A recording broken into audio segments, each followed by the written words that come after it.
सबसे पहले अगर आपकी नसें ब्लॉक है तो वहाँ पे चांसेस है कि आपको हार्ट अटैक की प्रॉब्लम हो सकती है, क्योंकि जिन पेशेंट की नसें ब्लॉक होती है उनको हार्ट अटैक ज़्यादा आता है एज़ कम्पेयर टू जिनकी नसें ब्लॉक नहीं है। तो आप भी इस वीडियो को ध्यान से देखिए। अगर आपको भी ये सिम्टम्स आते हैं जो मैं अभी आपको बताऊँगा तो आपको घबराने की बिल्कुल ज़रूरत है। आपको सही ट्रीटमेंट की ज़रूरत है। अगर आप इसको इग्नोर करोगे तो फिर आपके हार्ट की प्रॉब्लम बढ़ सकती है, हार्ट अटैक भी आ सकता है।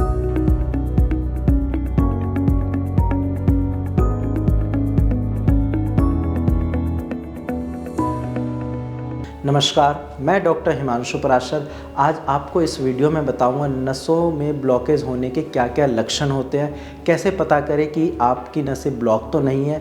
सबसे पहले हम बात करते हैं कि नसें ब्लॉक होती क्यों है। अब मान लीजिए कि आजकल की लाइफस्टाइल ऐसी है कि हम बाहर का खाना खा लेते हैं, हम फास्ट फूड खा लेते हैं, हफ्ते में 2-3 बार पिज़्ज़ा बर्गर ये सब तो खा ही लेते हैं क्योंकि कॉमन है, आजकल हर कोई खाता है। तो ऐसी चीज़ों की वजह से क्या होता है, आपकी जो नसें है ना, वहाँ से ब्लड फ्लो होता है। अब वो ब्लड फ्लो का एक लिमिटेड एरिया है, लेकिन जब आप फास्ट फूड खाते हैं या ऑयली फूड खाते हैं तो उसकी वजह से वहाँ पे कुछ डिपॉजिट्स होते हैं, प्लेक्स बन जाते हैं। अब उसकी वजह से क्या है कि एरिया तो लिमिटेड है, अब वहाँ पे रुकावट हो गई तो अब जितना खून जाना चाहिए था उतना खून फ्लो नहीं होता। आप इसको एक एग्जांपल से समझिए कि एक पानी का पाइप है।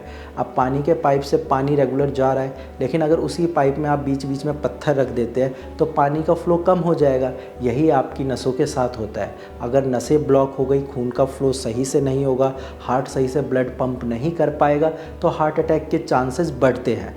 ये तो बात हो गई कि नसें ब्लॉक होती क्यों हैं। अब हम बात करते हैं कि कैसे पता करें कि क्या आपके भी नसें ब्लॉक है या फिर ऐसे कौन से सिम्टम्स हैं जो अगर आपके अंदर आ रहे हैं तो आपको घबराने की ज़रूरत है।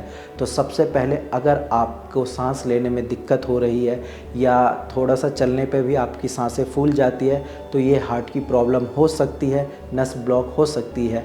सेकंड पॉइंट है, अगर आपके चेस्ट में पेन रहता है और ये लगातार रहता है, 1-2 बार नहीं, 1-2 बार तो फिर वो किसी और रीज़न से भी हो सकता है, बट लगातार अगर आपने नोट किया है कि हाँ मेरे लेफ़्ट साइड चेस्ट में या पूरे चेस्ट में पेन रहता है और वो टाइम टू टाइम आता जाता रहता है तो फिर आप डॉक्टर को दिखाइए। यहाँ पे आपकी नस ब्लॉक हो सकती है और आपको हार्ट की प्रॉब्लम हो सकती है।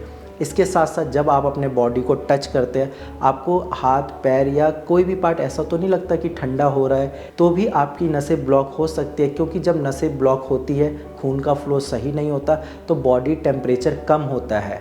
आपका ब्लड आपके बॉडी टेम्परेचर को भी रेगुलेट करता है, लेकिन जब खून सही से नहीं जाएगा, टेम्परेचर कम होगा तो वो पार्ट आपका ठंडा फील होगा। तो आपको इन चीज़ों का ध्यान करना है, अपने अंदर ऑब्ज़र्व करिए कि कहीं ये सिम्टम्स मेरे अंदर तो नहीं। अगर ये सिम्टम्स आपके अंदर है तो आपको हार्ट की प्रॉब्लम हो सकती है। इसके साथ साथ अगर आपको वीकनेस फील हो रही है, आप थोड़ा सा काम करते हैं और आपको ऐसा लगता है कि थक गया या फिर वर्टाइगो है, मतलब चक्कर आते हैं, डिजीनेस है, ड्राउजीनेस है, अगर ये सारी दिक्कतें आ रही है आपको तो डेफिनेटली वहाँ पे हाई चांस है कि आपकी हार्ट की प्रॉब्लम बढ़ रही है, हार्ट अटैक के चांसेस हो सकते हैं। आपको बिल्कुल घबराना नहीं है।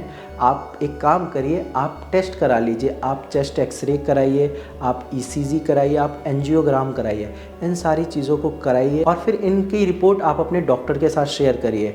नहीं तो आप नीचे दिए गए नंबर पे भी अपनी रिपोर्ट शेयर कर सकते हैं। और अगर आपको इनमें से कोई भी सिम्टम्स है तो घबराना नहीं है। पहले मैंने बोला था घबराना है क्योंकि डॉक्टर को दिखाना है, इसीलिए घबराना है। अगर आप डॉक्टर से कंसल्ट कर रहे हैं तो फिर नहीं घबराना। और उसके लिए आपको क्या करना है, नीचे दिए गए नंबर पे कॉल करिए, आप डायरेक्ट अपने सिम्टम्स बताइए और फिर जो भी आपके सिम्टम्स है, जो भी आपके पास रिपोर्ट है, उसके बेस पे मेरी टीम आपको अच्छे से गाइड कर देगी और फिर आप उस चीज़ को अच्छे से फॉलो करिए ताकि आपको हार्ट अटैक की प्रॉब्लम ना हो और आपकी जो हार्ट की प्रॉब्लम है, जो सिम्टम्स है, वो भी रिकवर कर जाए। आज की वीडियो में इतना ही। धन्यवाद।